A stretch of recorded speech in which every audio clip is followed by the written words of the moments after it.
Good morning, good afternoon, good evening. Power corrupts, and absolute power has made some of our leaders big headed. Zimbabwe is a failed state. It is a frustrating situation in Zimbabwe.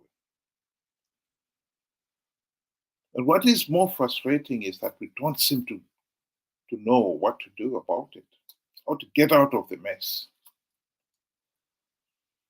In one of his recent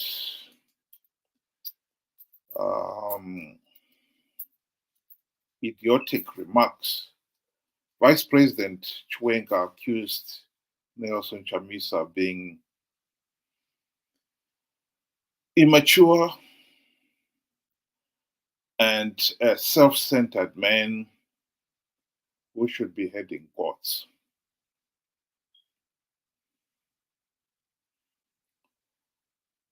To those who are not familiar, Constantino Chiwenga was the leader of the coup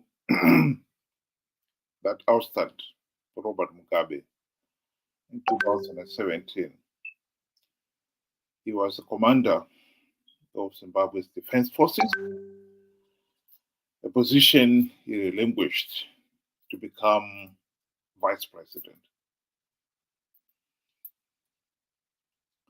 The man is proven in that position to be utterly useless. And some of his remarks, have left many people scratching their heads and saying, no wonder we are in this mess. You're being led by somebody like this. What do you expect? And so his latest remark is to be expected. But such is Zimbabwe's situation that we have got incompetent, corrupt, incompetent, and utterly useless leaders on both sides of the political divide. The response that Chamisa is given to the remark, Constantino Chiwenga's remark, was another biblical verse comparing himself to the biblical leader David.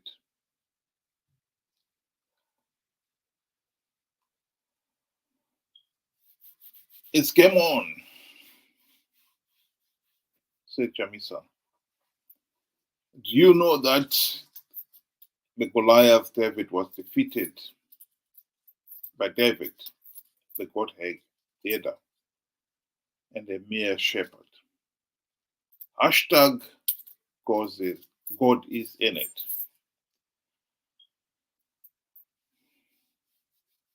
The black is loading.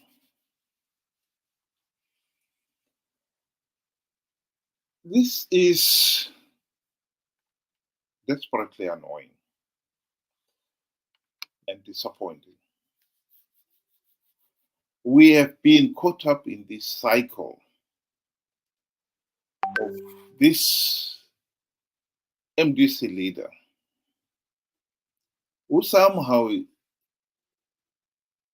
believes that he is the chosen, the anointed one of God, and hence the constant reference to biblical verses.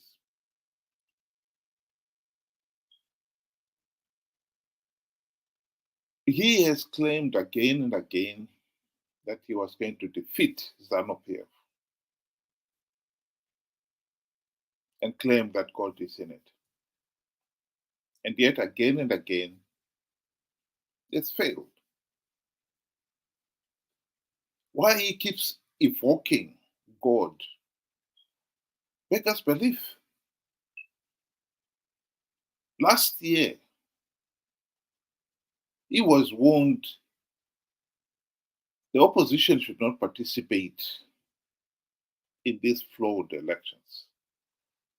Because if you do participate, you only give Zanu PF legitimacy.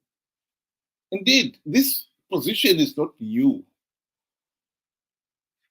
Even Chamisa's own fellow opposition members have known about it, that participating in these flawed elections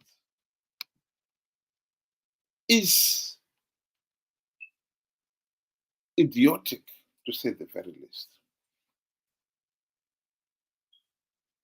This is a quotation from Tendai Biti in 2015, readily acknowledging the sheer stupidity, the folly of participating in these elections when you can see that without reforms, you'll never win these elections.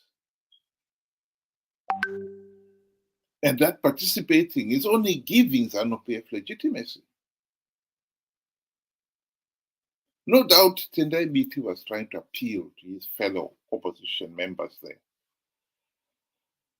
And of course, the supporters and the Zimbabwe public, that it is folly to keep participating in these flawed elections.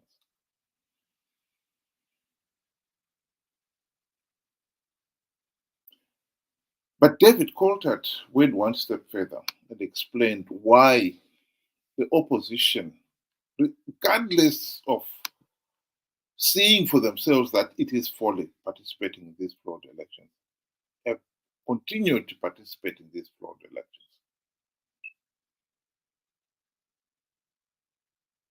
And David Coulthard is explaining it there. The reason, greed. They could see that the process, the electoral process, is so flawed, is so illegal. The logical thing to do would be not to participate, but they've continued to participate. And Chamisa has often justified participating by claiming that Triple C would win big as it did last year, because I plugged all the vote rigging loopholes. Hashtag God is in it. Of course, that was nonsense. He had not plugged any vote rigging loopholes. They were participating without even making sure that there was a verified voters roll. But he still maintained that Triple C was going to win big.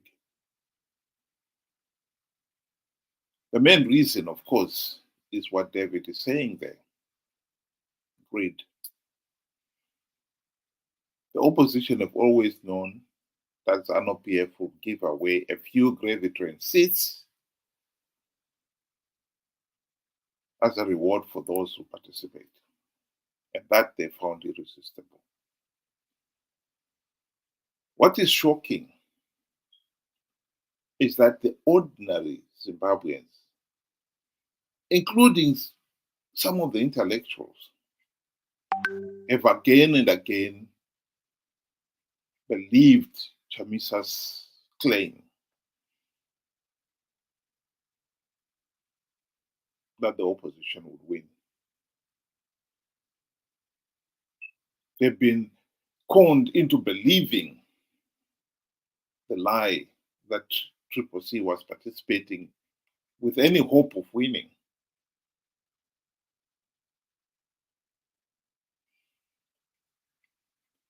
Chamisa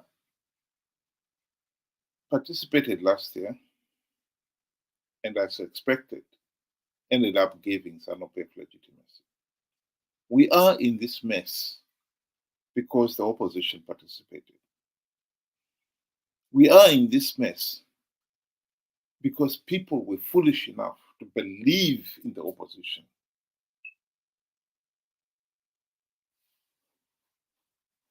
Nations get the government they deserve. That is a reality.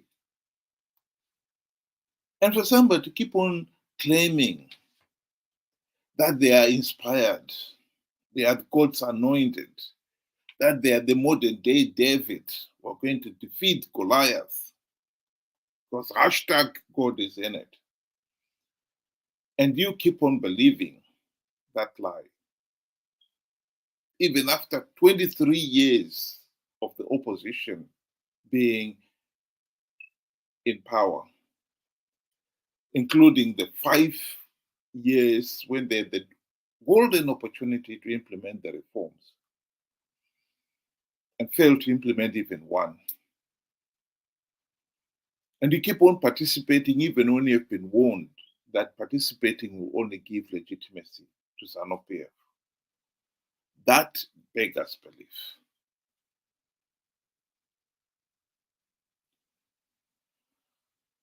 Chamisa is reloading, is preparing to come back. He will no doubt relaunch his party, a new party, and claim that it is going to win big. God is in it.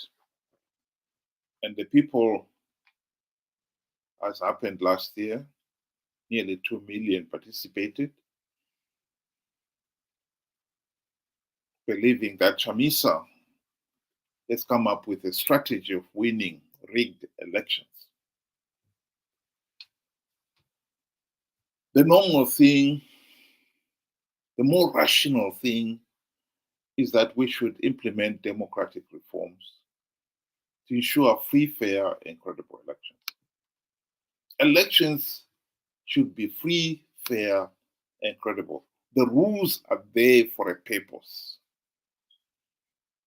You need a voter's roll, a verified voter's roll, so that everyone can see who is entitled to vote, and those who are entitled to vote are given the opportunity to do so. Zanu PF does not want a verified voter's roll. Why? Because they want to rig the elections. And now we are being told by an upstart who has proven the last 23 years that he is corrupt, incompetent, and breathtakingly and utterly useless. And yet he's conning us into believing that this time he's going to do it. The black is lauding. Hashtag God is in it. God has got nothing to do with this.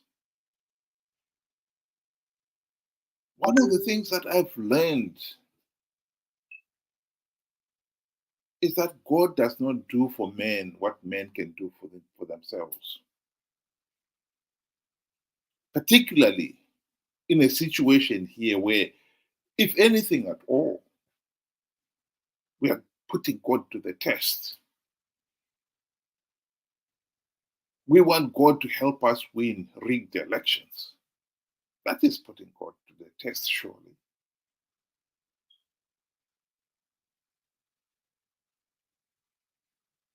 And here we are being conned by somebody who has already proven that they are corrupt and incompetent.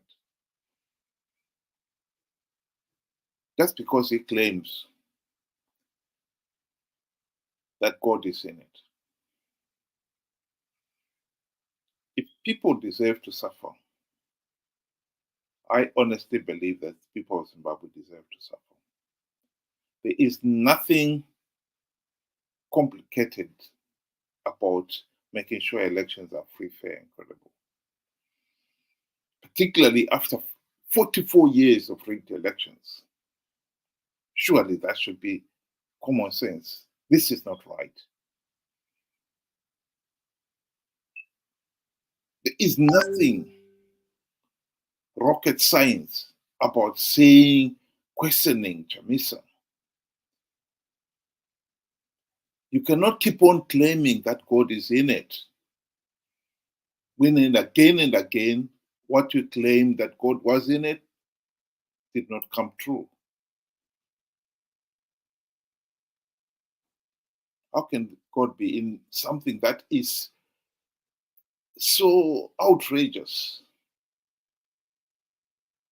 Like going into an election and expect to win those elections when you do not even deploy election agencies, even when you've been given the money to deploy them.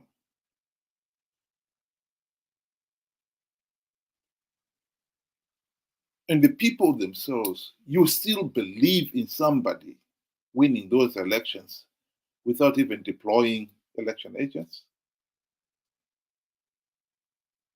And this is not the first time this has happened. The MDC have been on the political stage for the past 23 years, 5 of which in the GNU, and they failed to implement even one democratic reform. And ever since the GNU, they have been participating in elections, knowing fully well that the process is flawed, knowing fully well that by participating you're giving Zanu PF legitimacy. And you still keep on believing in people like that? No, I think you deserve to suffer. Zimbabwe is a failed state. Right now, as many as 49% of the people are living in abject poverty.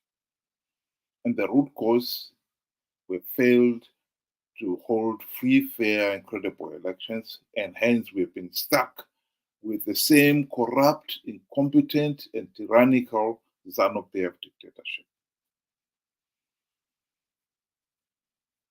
And our friend here, the black is loading, hashtag God is in it, is only going to con us into participating in 2028 to give Zanu PF legitimacy. And we'll be exactly where we are today. How long are we going to allow this madness to continue? It's up to you. As a Zimbabwean, it's up to you. But I can rest assure you now,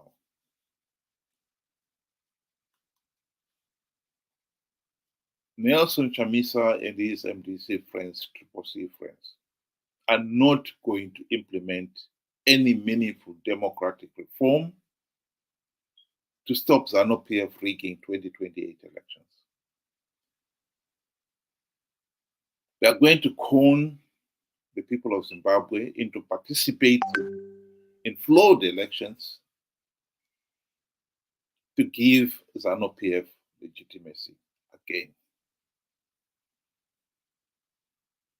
That is the reality.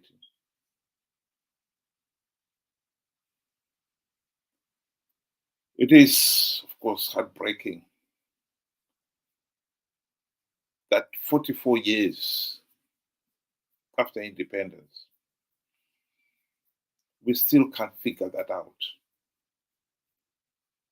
We are still easily conned into believing that we can defy common sense and win rigged elections because some upstart claims that God is in it. That is laughable.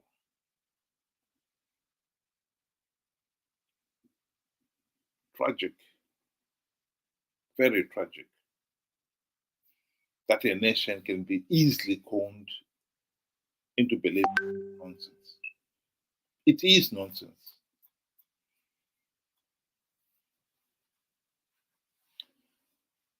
But there it is. Before I close, I'll just show one comment here from one of the listeners there. And it is Amos. And he says, anyway, you never loved Chamisa or opposition. You keep on repeating same stupid madness as if fighting Zanu PF is a walk in the park. You are in the diaspora, and what have you done? And what have I done? Well, let's tackle the first part of it. I've never loved Chamisa. Why should I love Chamisa? This has got nothing to do with love. Has got everything to do with political reality. Why is it that saying Chamisa has failed to implement democratic reforms proves that one doesn't love Chamisa or the opposition? You love him. Are you going to say he implemented reforms just because you love him? Or that is the truth?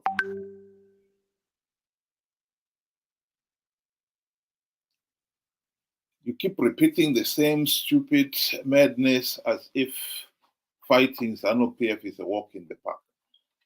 Well, you clearly have never believed that the opposition's primary purpose is to implement the democratic reforms. The truth of the matter is, during the GNU, they had the golden opportunity to implement those reforms. And the few, even in the opposition themselves, admit that they took their eyes off the ball. People like Atham Tabara have admitted that. And the quotation I was showing you there, that the opposition have been participating in these flawed elections out of greed. It is not me who wrote it. That was David Coulter. You are just cherry picking, my friend. You choose to ignore things that does not prove that you are loyal to Chamisa. I think there is a bigger issue here, the loyalty to the truth.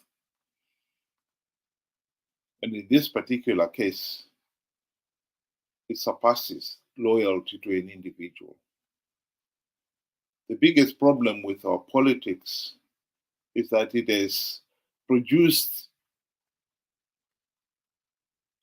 followers who are faithful to the party at the expense of the truth.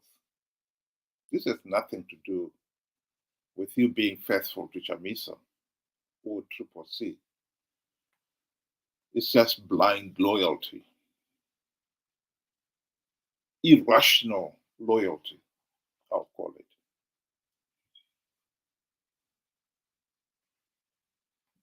Zimbabwe is not going to get out of this political mess by having people who are loyal to an individual to the point of believing everything they say.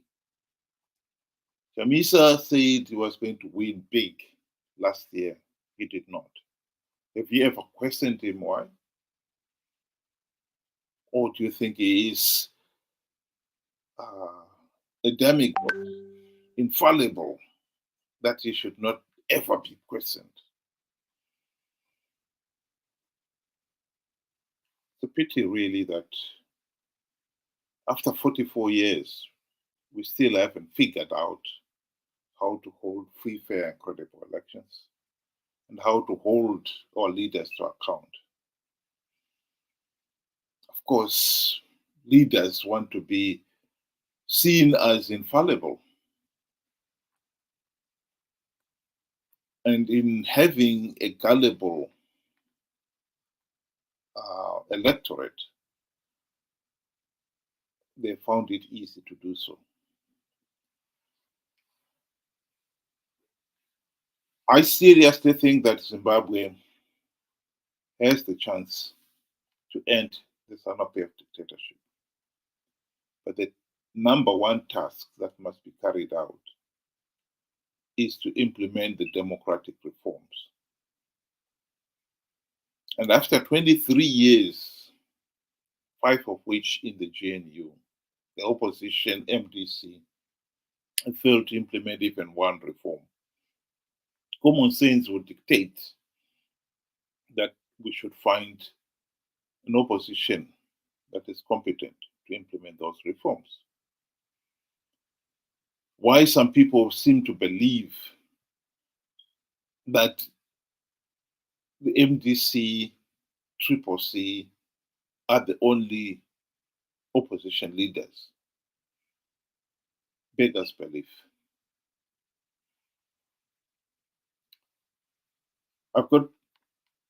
I'll show one more comment before I close. And this is from Connected TV. It's not about Chamisa. It's about having good Zimbabwe. Well, I can't agree with you more there. We have failed to raise our political discourse above the individual leaders. We are so faithful to the individual leaders to the point of being blind to reality. I think this is at the heart of our failed political system. We cannot accept that leaders are mortals, fallible like you and me. And the whole principle of democratic accountability is that if you get into a leadership position, you are immortal. You will make mistakes. You should be held to account. But unfortunately, our leaders never think that way. One of the underlying mentality of Zanu PF is that they've got the divine right to rule Zimbabwe.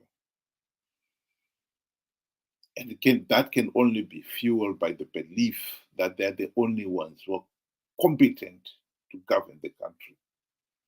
And yet, the last 44 years have shown that the country is in a mess precisely because they've proven to be incompetent. And yet, the people of Zimbabwe have not been able to have a meaningful say in the governance of the country. Why? Because Zanu PF has been rigging the elections. We cannot pretend that for the last 44 years we have not had the chance to stop Zanu PF rigging the elections. We did have the chance. And the golden chance came during the GNU. And for somebody, even now with the benefit of hindsight, to still fail to see that Zanu PF has rigged the elections, beggars belief.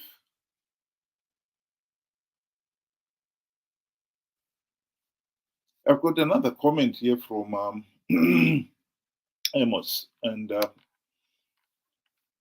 maybe let's finish with that one. My elder, with due respect, one, the opposition has been winning elections, but they got cheated. We can't keep on making outrageous, contradictory statements like that. You can't say you won the 2023 elections, but you got cheated. Because that was exactly what people were saying.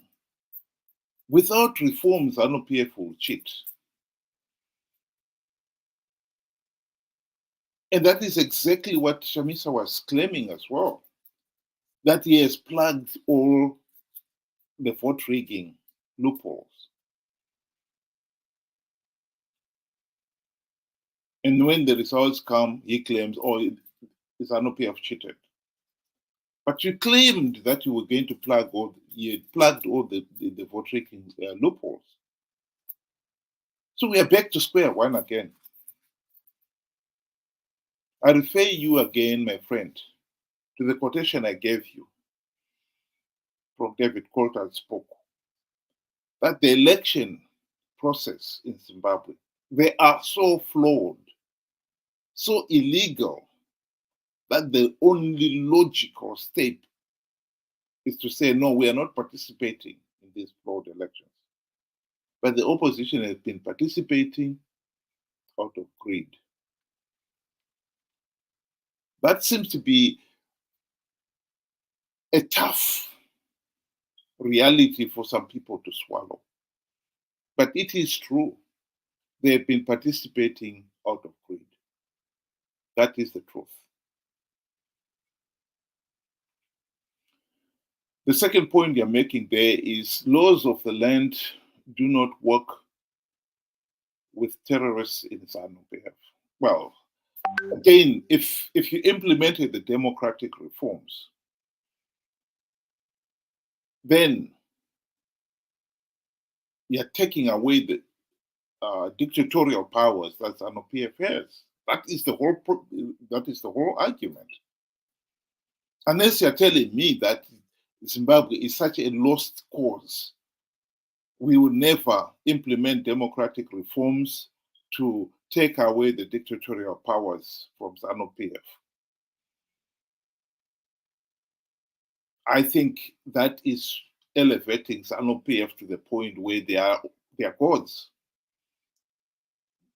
They are untouchable. We cannot touch them. I don't think that is true.